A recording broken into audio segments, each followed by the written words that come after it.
Welcome back, everyone, for another episode of the Adventure Box Podcast, sponsored to you by Historical Conquest. This is a game where you can actually learn history, but just by having fun. Much like the games of Yu-Gi-Oh!, Pokemon, Magic, mixed with a gameplay of Risk, but every card is historical people, places, events, technology, those type of things. So it's basically like Pokemon or something like that, without the creatures or without the fiction, and actually using people of real life to conquer the world or bring peace and prosperity to your civilization. It's a really fun game physically, but now it's also a really fun game digitally over the Zogos platform. So, just wanted to get that out to you. Okay, let's get going. Today we're going to be talking about something very fascinating. As I told you, Egypt has always been my number one most fascinating civilization, because it's stretched through time. But as you know from last time we met, Monday, there was actually a point in Egyptian history when it basically lost control completely. You had great pharaohs up to Ramses II, and then all of a sudden everything started falling apart, starting with Ramses III. But it was also possibly the time when the Israelites left. Well, at the times they were called the Hebrews. They crossed over the Red Sea and then went over to up to Canaan. But again, this is where the mystery comes in, because we don't exactly know. So let's go into what we're going to be talking today. We ended with the kingdom of Kush walking basically into Egypt because it was under so much turmoil and so much conflict. The lower kingdom, which is up in the north, was taken over by the Libyans. Okay, and then those of the upper region, the southern portion of Egypt, was just unorganized. It was all over the place. And so the kingdom of Kush, who actually used to be controlled by the Egyptians, said, "Hey, we're going to do you a good, and we're going to take over you because you're doing horrible, and we're going to make it better."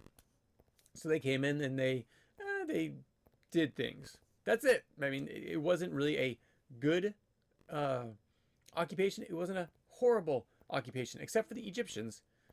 But economically and everything else, it was just basically stable and just already disorganized and conflict galore. And there was just a little bit more conflict with a country coming in called Kush to take it over. But what happened at that point? Okay, so you had the Libyans in the lower Egypt in the north, and the Kushites, or the kingdom of Kush, in the southern region, which is called the upper region. Basically, it's higher elevation than the lower. That's why it's higher and lower. Go.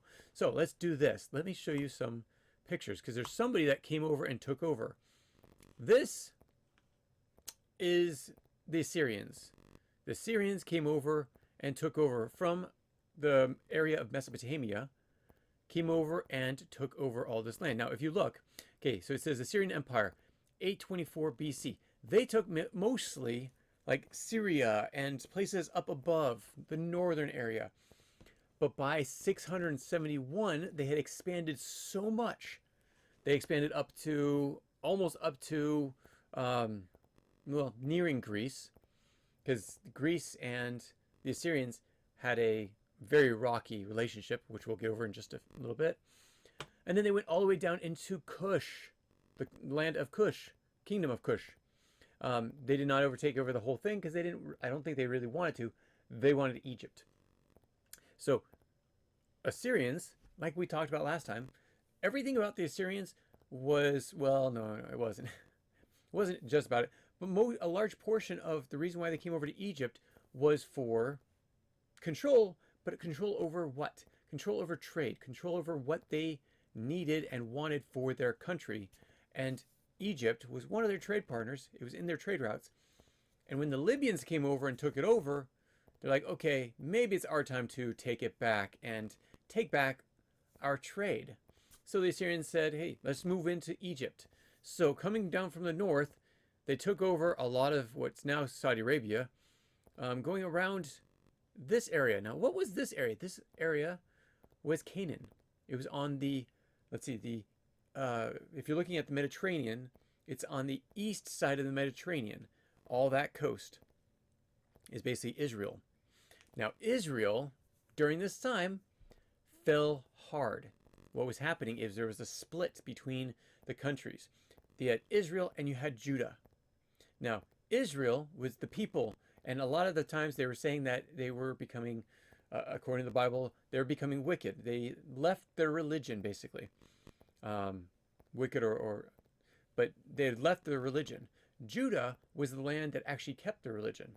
This was where the prophet Hezekiah was in this land. Now, I'm not talking about things religious. I'm just telling you timeline, everything that's going on. Well, Judah was not prophet, sorry, King Hezekiah. Sorry, very different. King Hezekiah, that's why it's not religious. King Hezekiah basically said, hey, we see what's happening. The Assyrians are becoming very strong. We need to do some diplomatic things to make sure that Judah, not all of Israel, Judah is safe. So they actually started doing diplomatic work and paying tribute to the Assyrians, even before the Assyrians came down. So when the Assyrians came down, well, they were already getting tribute from Judah. Why would they destroy it? The rest of Israel is wiped out. Not wiped out as in killed, but I'll get into that in a second. And next month we'll focus a lot more on it.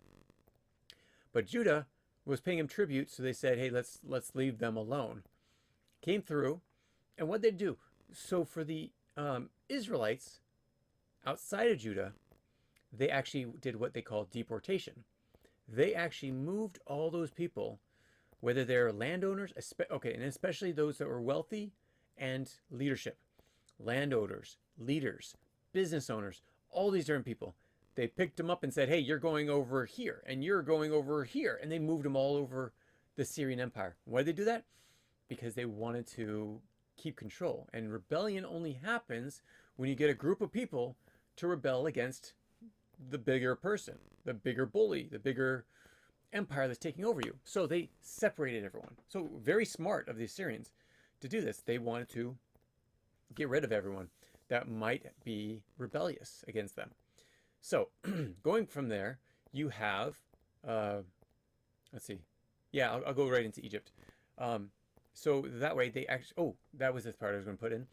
Also, this is also the time when the lost 10 tribes happen, because the Assyrian army and the empire, when they deportated all of these people, that's where a lot of the tribes either got separated or they got placed into places that were far off. So where they actually went, we don't know. That's why they're called the lost 10 tribes. Okay, so now you have 12 tribes. There's 12 tribes, but 10 lost tribes. Sorry. Neat. Okay, so you have all of these people, the Assyrian army, coming down and takes over Egypt and gets to the point of Cush. Now, Cush actually had some strength. Not really in Egypt, but they fortified their area. Mainly because there's what you call the Nubian Desert. And at the Nubian Desert, no one really wants the Nubian Desert. It's a desert. So you get the Nubians onto one side, you get the Assyrians on the other side, and it's like a natural barrier between the two. Now, at the same time, the Nile is going through this the whole time. So there is some take back, but the Assyrians basically wanted Egypt. Now, when the Assyrians wanted Egypt, this was great for them. They were happy. They were assimilating Egypt to what they wanted it to be. The Egyptians, not so much, but they had already been so split apart. So this is the first time since Ramses III, or since the Libyans came over to lower Egypt, that Egypt was one again. Because the Assyrians controlled the whole thing. It wasn't two different tribes that controlled two different parts. Okay, so what happens at this point? Well, the Assyrians are living their lives. They're spreading out. Everything's going, quote unquote, good. Could be better. Maybe could have been worse. So it was good because this person came in. Let's see. Okay, this is before I get to that person that takes over, this is a stele or a stela. This is a stone carving of actually the Assyrians taking over Egypt. So this is what they call the victory stele. This is a whole bunch of carvings that are actually found. It's basically the Assyrians taking over Egypt, and there's a lot of different parts. This is basically all their tales of what was going on and such. And as you can see, there's a lot of ladders in here, climbing over walls and stuff like that. So that would have been really interesting to see what exactly they were depicting. Because down below you see fish. So there's fish at the bottom, which could easily be the Nile and the Mediterranean. You have slaves being taken away by the Assyrians, the deportation of these areas, and such. You have archers. You have people climbing up and down ladders. So there's a lot of different things in this depiction, in this stone carving that they have. This is in Egypt, though. That's one thing that we do know. This is the telling of the Egyptian conquest. And this was actually King Hezekiah.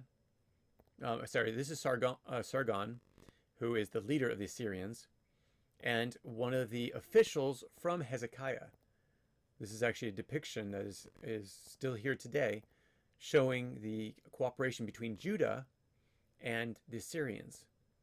So quite interesting how that all worked out. This guy is what I was talking about. This younger man came in and took over. So I haven't given you any dates. Not that dates are that as essential to know, but it is good to know some of these dates. So let's just do this. I'm going to take my notes. Okay, so the Assyrians conquer Egypt about 671 BC. Then they lived there, controlling the area, till about 666. They sack Thebes by the Assyrians. So I guess the Assyrians started coming in at 671. They take control over the lower region by 666. And 664 is when they sack Thebes. The Assyrian army sacks Thebes to suppress resistance. Because as I was saying, the Egyptians might have been spread apart when they were in control, and I use a quotation marks or air quotes for that, when they were in control of Egypt. But there was so much rebellion, there was so much opposition, there was so many, it was not a good place in Egypt at that time. So when they sacked Thebes, it was actually to stop the rebellion that was starting to grow during that. And this made up the decline of the Kushite presence in Egypt. Remember, they were on the upper or the southern portion of Egypt. So the Assyrians are still coming down into it. 664 to 552 is basically what we call the Sa'ite dynasty. I think it's Sa'ite. But the rise of Egypt. But it's also the Assyrians in Egypt. Okay, so the Assyrians are there. We're not getting to this guy yet. Because the next thing that happens is the 525, the Persians come in. The Persian king Cambyses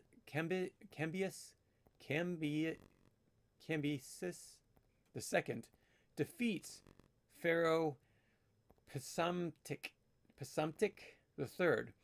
Basically, the Assyrians being taken out by the Persians. So that's about 525 BC.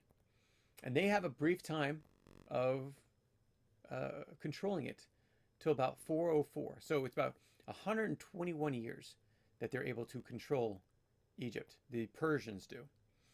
Then, around 404 to 343, about a 60-year period, Egypt gets its independence again. So there's a rebellion. They push back. They push against the Persians, and the Egyptians enjoy a time of a period for them. This has to, let's see, remember, this is 61 years. 61 years? Yes, about 61 years. During this time, they have the 28th dynasty, the 29th dynasty, the 30th dynasty. These are basically the last real dynasties of Egypt, because it's the last real time that they're controlling it. At this point, the Second Persian Conquest happens. 434, the Assyrians come back, the Persians come back in. But that's not long-lived. So they're there, they're reconquered. But when you conquer a new land, one, there's a lot of rebellion that happens. Two, you got to figure out how to control the area. And if you don't have good control, somebody else can come in. So remember, if you haven't done American history, you'll learn about it as we go. But the birth of a nation in the United States, what happened? British were kicked out. The United States were here. Anybody, almost anybody could come in and have taken over the colonies because there was a lot of dissatisfaction with the Articles of Confederation. Articles of Confederation were basically the articles that were controlling the United States before the U.S. Constitution, before there was a unity between all the states. So somebody could have come in. So somebody conquers Egypt. They're trying to establish peace in the land and control over the land. And guess what happens? 332, this guy comes in. His name is Alexander the Great.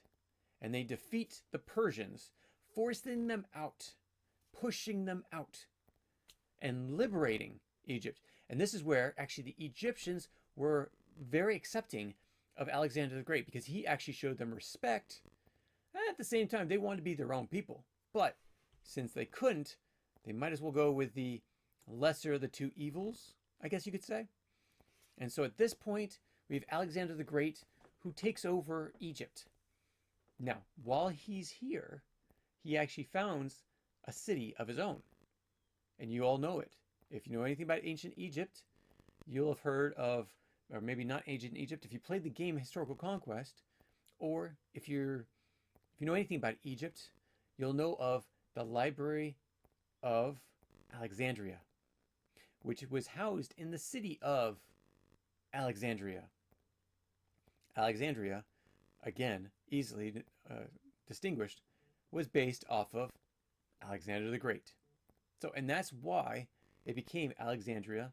That's why it became the hub of knowledge at the time. So again, this is 332 BC. Egypt is like the hub of all knowledge at this point. Next, we're going to be talking about Rome and Rome coming in. But before we get there, so at this point, Greece now controls Egypt. Now you're like, wait a minute, Greece is like on the other side of the Mediterranean. How in the world did they have so much influence in this space? Alexander the Great was a very strategic military leader. He took over large swaths of land. Let me show you. This is one of the murals of him. Oops. Get my picture up.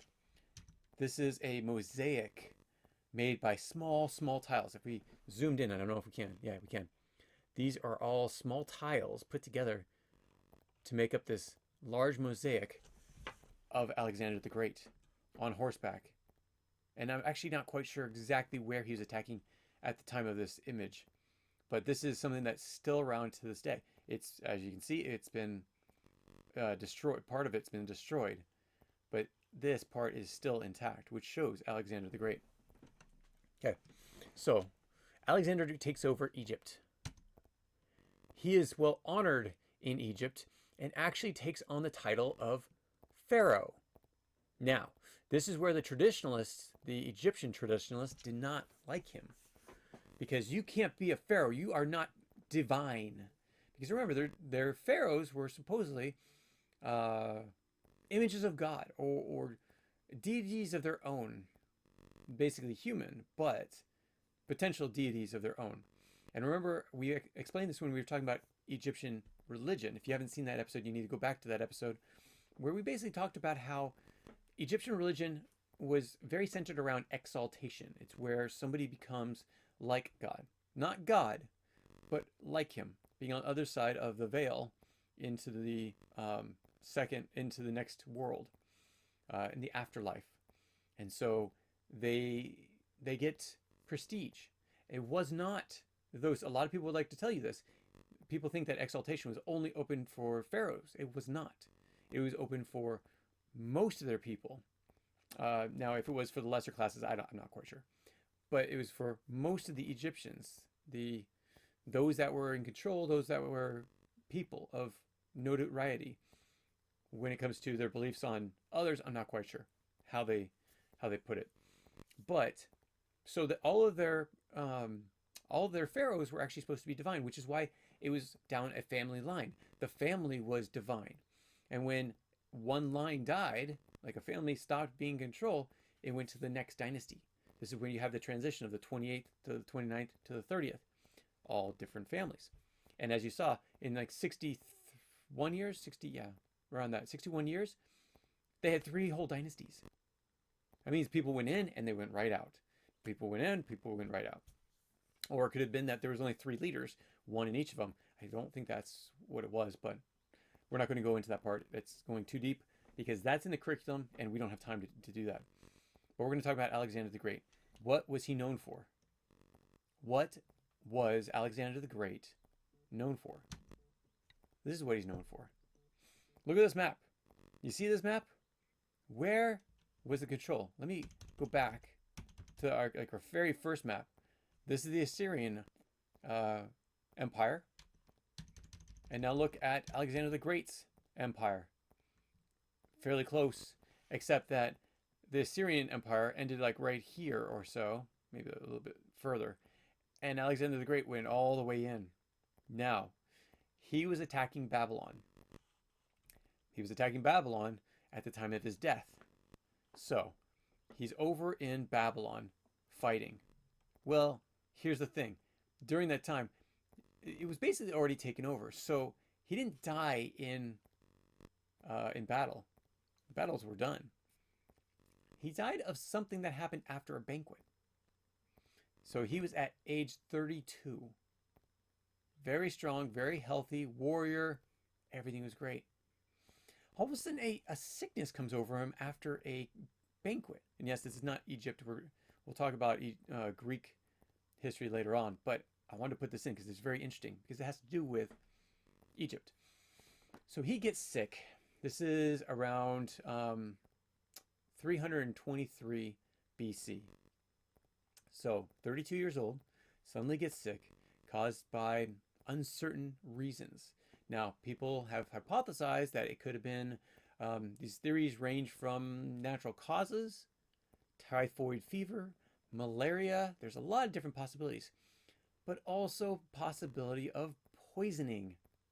So, but there's no conclusive evidence on any of them.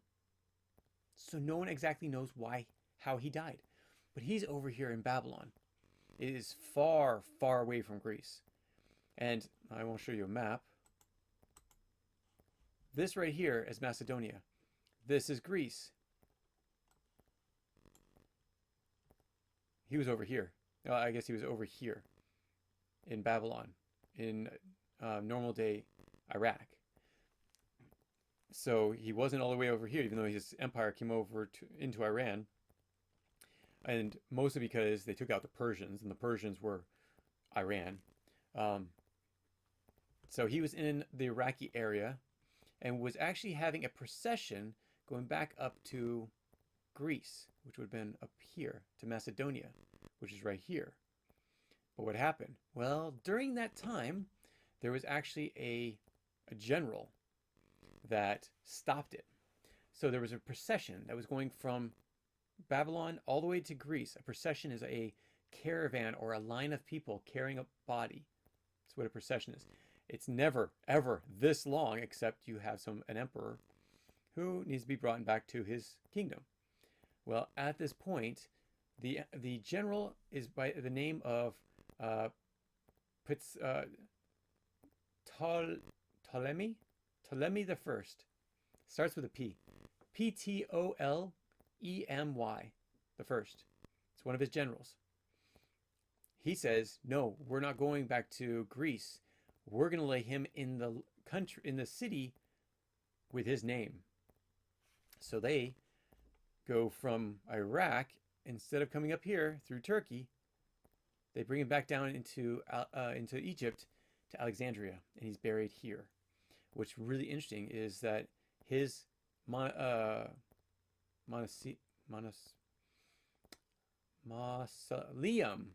this is the word I was looking for. Sometimes it's been questioned of where it was, but then they finally found it.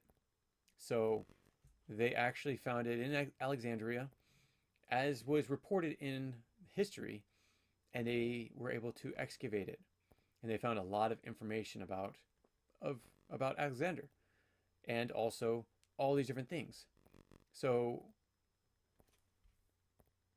No, you know what? I don't think his mausoleum was ever found. His tomb was ever found. Let's see. Um, it's reported that it's in Alexandria, but I don't think it's actually been found ever. It has not been conclusively found, and it remains one of the greatest mysteries in history. But here's an interesting thing. So if that's true, let's get rid of the map. How do we have this? This is supposedly the tomb of Alexander the Great. So let us, actually, I'm curious because I did not look this up before, didn't even think about it.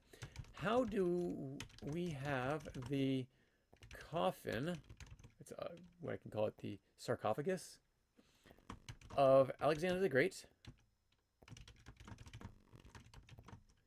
but not know where his tomb is? Because that's usually where you put a sarcophagus. Let's see if it has it. So this is actually housed in Istanbul, the best I know of right now. So let's see. Actually, we don't have Alexander the Great's coffin or his remains. Okay. So it's a misconception, likely due to historical accounts describing Alexander's funeral procession. Okay, ancient artifacts.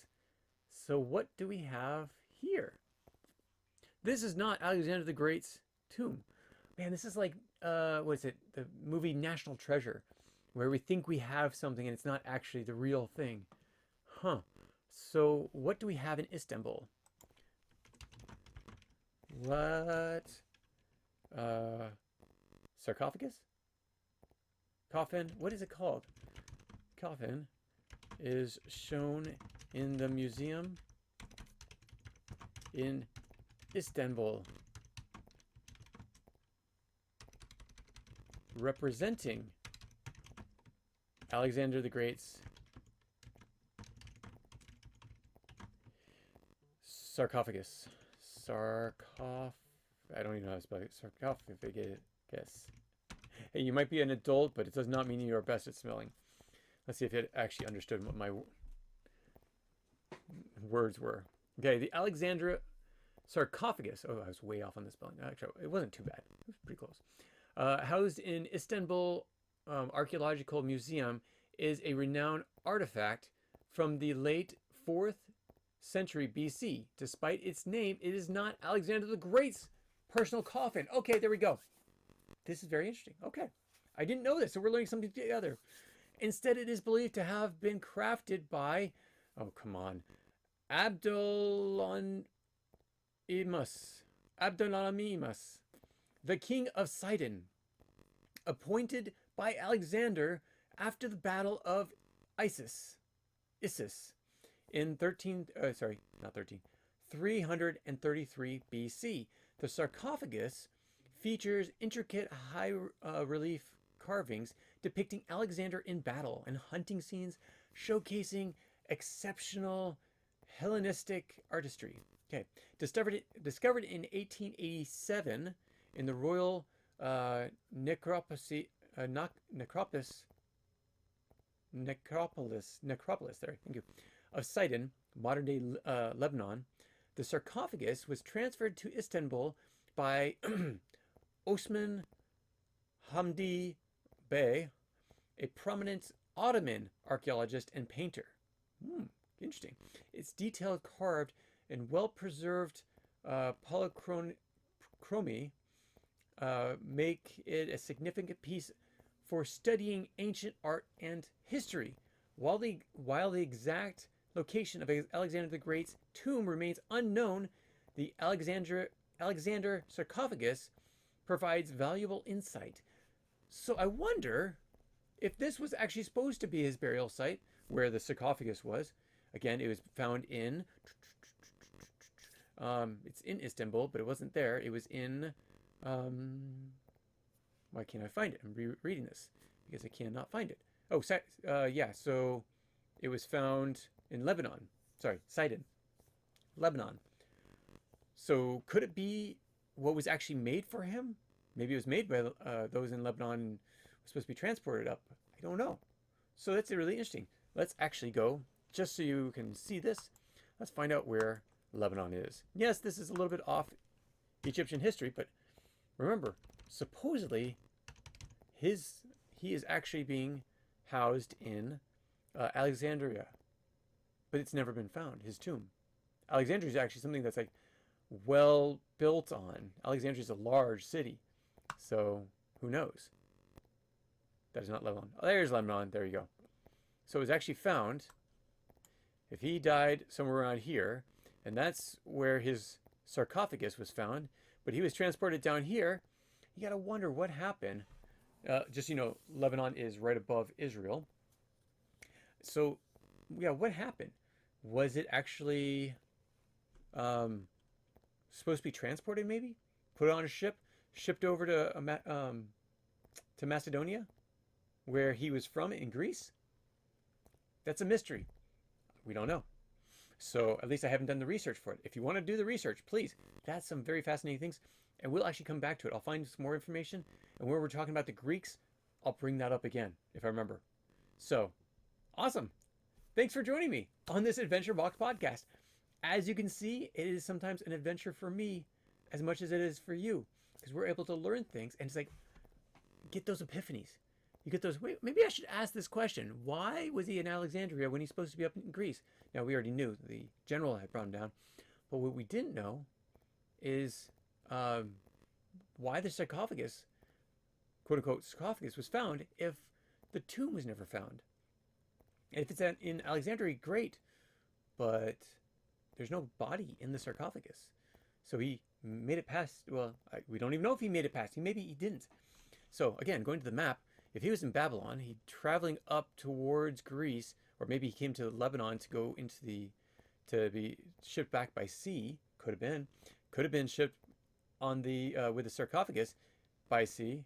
Could have been, but maybe he was going above by land and then had to come back down in order to get to Egypt. And then maybe they buried him somewhere else. We may never know. But until next time, let's have some fun. Because next time we're going to be talking about, let's see, Rome. Rome in Egypt. But more about that later on. Thanks so much for joining me, and we will catch you next time. Take care and have a great day. If